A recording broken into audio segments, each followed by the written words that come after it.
that brings out the best for the designer. But going back to the competitive landscape, I think the way that we differ from Sketch is that with Sketch, you sort of have to have like a storage tool. You can think of it like a Dropbox or a Box or a Drive or Microsoft. You need to have an asset creation tool, which is probably Sketch.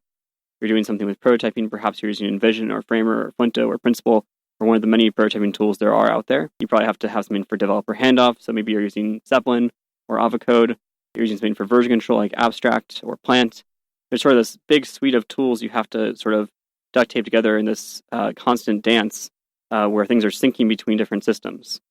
With Figma, in contrast, you can just use a link. Everything works together in Figma. You can go through the entire design lifecycle. You no longer have to worry about versions. And also you can do things collaboratively with your team. You can share more easily. You can bring people into your work. And you can also work together in the same file at the same time. Thank you. That was very well explained. Probably I'll listen to this episode again if I ever decide to do some visuals myself.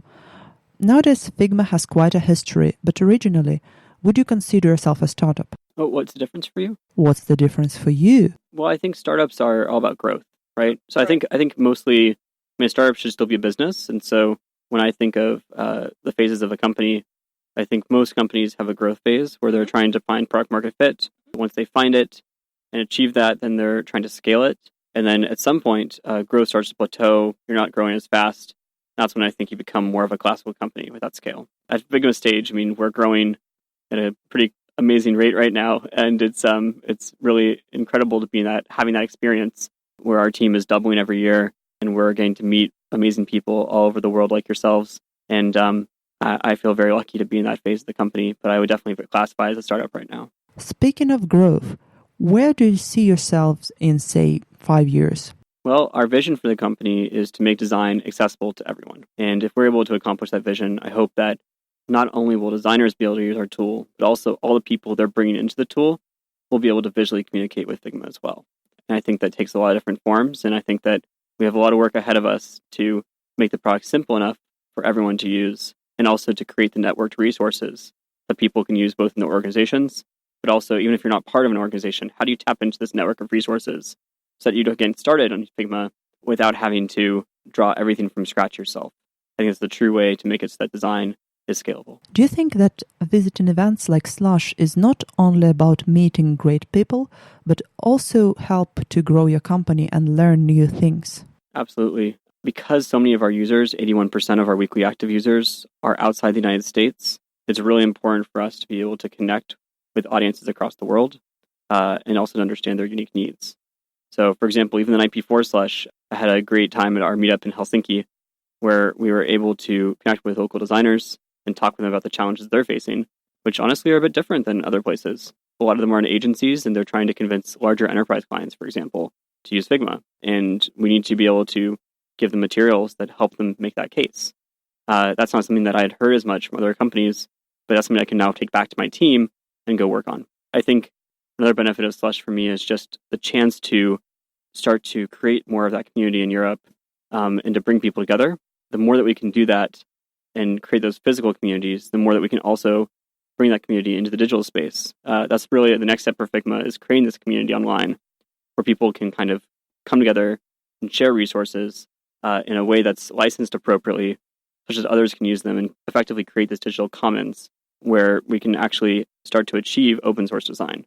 I think it's still very early for us. We're in sort of a beta right now. It's very just a few people in it, and the experience is very rough, to be honest, but you're going to see us invest a lot more there in the coming months, and I hope you'll see much more in the future there. All right, good luck with it. How did your stage time at Slush go today, by the way? I know you're one of the speakers. Yeah, so I had a great time on stage with Danny Reimer, who's one of our early backers, and we talked about the different stages a company goes through, sort of similar to what we were just talking about, but we talked about sort of the early days of Figma, of figuring out what we're going to do, how we got to the point where we had product market fit, how we went from that to getting to the point where we had the right leaders in the company, and how we're setting ourselves up for scale now. But also we talked about how it's not always up and to the right, and how there's a lot of blips along the way. So for Figma in particular, we have had quite a lengthy path to get here, and we started the company in August 2012. We raised our seed round from Danny in June 2013. We raised our Series A in December 2014. We then launched our closed beta in December 2015. We launched our GA release in October 2016. Now we're over 4 years into the company. We didn't start charging until the summer of 2017, which is now 5 years in. And it was just this last January, we raised our Series C from Sequoia and also introduced our orgs tier. And, it's, I think a lot of people see that launch in 2016 and they go, oh, wow, it's only been a few years. It's gone really well. But the truth of the matter is that these tools are hard to build and they take a long time. And building a product people like is not an easy thing. And also building a team that can do that, because it's never one person. It's always a team behind the product. And anyone who tells you otherwise is lying. And to build that team and make them come together and then also help develop that culture is very tough. And so I was talking about some of the challenges along the way with that as well. You talked quite much about communication with clients, understanding their needs, but now you mentioned the team. What is unique and cool about Figma team culture? Like, if I appear at your office, would I immediately get a, well-designed unicorn? Well, we hope that you do have a sense of sort of design when you come into the office. We do spend a lot of time thinking about how to welcome our guests. But one thing that I hope you feel when you come to the Figma office, and you're both very welcome to visit if you're ever in San Francisco, it'd be wonderful to have you, is when you come into the office, I hope you get a warm sense of community and feels very inclusive. That's one of our values, is to foster inclusivity and to bring people together like that. Some of our other values, our 3 values are the 3 primary shapes. So foster inclusivity, which I just mentioned, is a circle. We also have a triangle value, which is be bold. That sort of refers to the long history we have of investing in longer-term projects.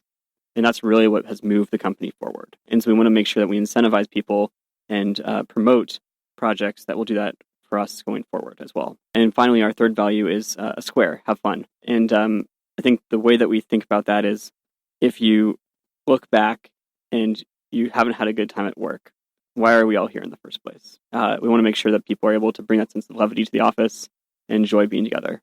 So hopefully if you come to Figma, you'll encounter those 3 things, but in the flesh. All right, that sounds engaging, and those actually sound like a well-designed set of rules how to build a successful company. Well, it is for us, but there's lots of different ways to build a company. I'll give some other examples of other rules we have. So for example, some of the engineering values we have, because the engineering team came and created their own value sets as well, in addition to the company values.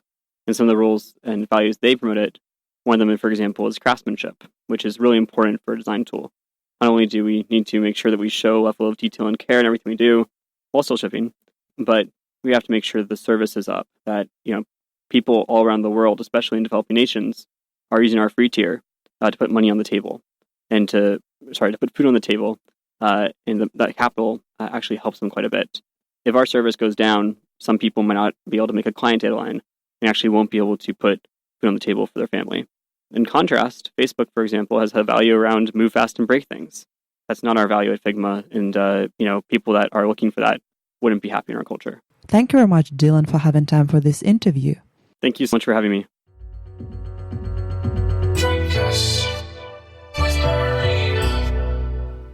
This was all that we have managed to record during the 2 days of the intense Slush 2019.